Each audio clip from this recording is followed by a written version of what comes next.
भगवान विष्णु का स्वप्न। एक बार भगवान नारायण वैकुंठ लोक में सोए हुए थे।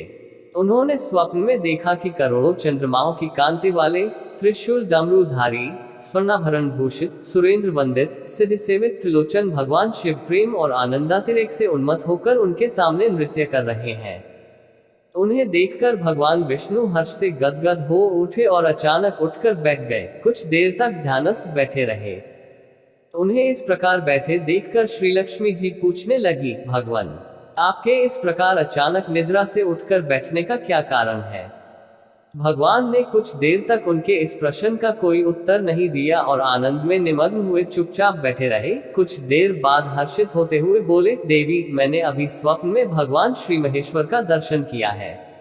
उनकी छवि ऐसी अपूर्व, आनंदमय एवं मनोहर थी कि देखते ही बनती थी। मालूम होता है शंकर ने मुझे स्मरण किया है। अहो भाग्य, चलो कैलाश में चलकर हम लोग महादेव के दर्शन करें। ऐसा विचार कर दोनों कैलाश की ओर चल दिए। भगवान शिव के दर्शन के लिए कैलाश मार्ग पर आधी दूर गए होंगे कि देखते हैं भगवान शंकर स्वयं गिरिजा के साथ उनकी ओर चले आ रहे हैं। अब भगवान के आनंद का तो ठिकाना ही नहीं रहा, मानो घर बैठे निधि मिल गई।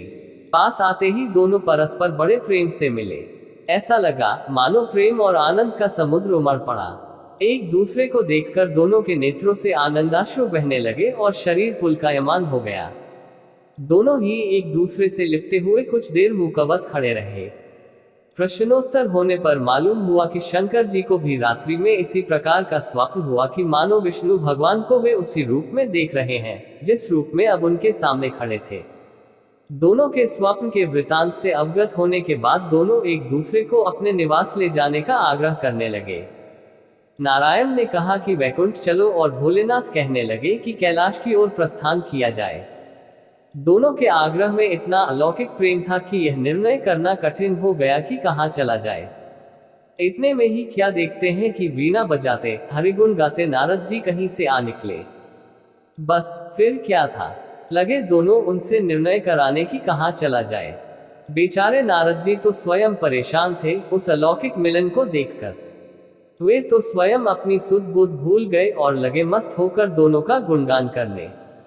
अब निर्णय कौन करे? अंत में यह तय हुआ कि भगवती उमा जो कह दे वही ठीक है। भगवती उमा पहले तो कुछ देर चुप रही।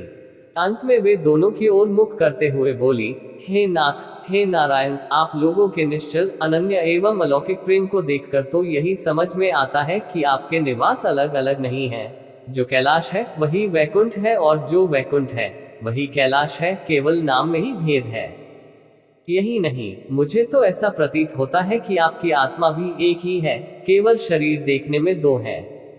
और मुझे तो स्पष्ट लग रहा है कि आपकी भार्याएं भी एक ही हैं। जो मैं हूँ वही लक्ष्मी है और जो लक्ष्मी है वही मैं हूँ। केवल इतना ही नहीं, मेरी तो अब यह दृढ़ धारणा हो गई है कि आप लोगों में से एक के प्रति जो द्वेष करता है वह मानो दूसरे के प्रति ही करता है। एक की जो पूजा करता है वह मानो दूसरे की भी पूजा करता है। मैं तो तय समझती हूँ कि आप दोनों में जो भेद मानता है उसका चिरकाल तक घोर पतन होता है।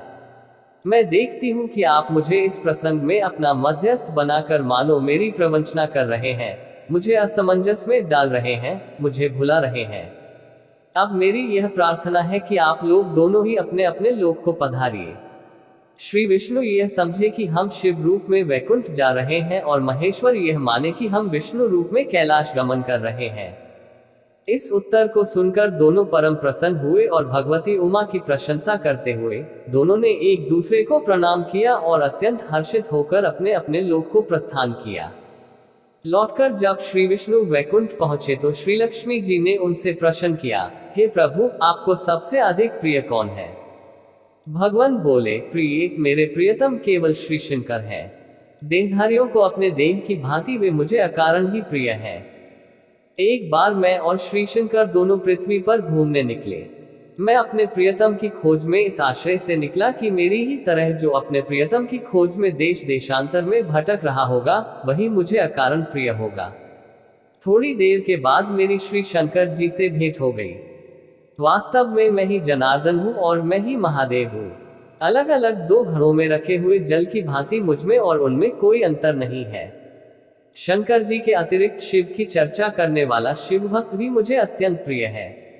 इसके विपरीत जो शिव की पूजा नहीं करते वे मुझे कदापि प्रिय नहीं हो सकते। इस तरह जो शिव की पूजा करता है वह वैकुंठवासी विष्णु को भी स्वीकार है, और जो श्री विष्णु की वंदना करता है वह त्रिपुरारी को भी मना लेता है।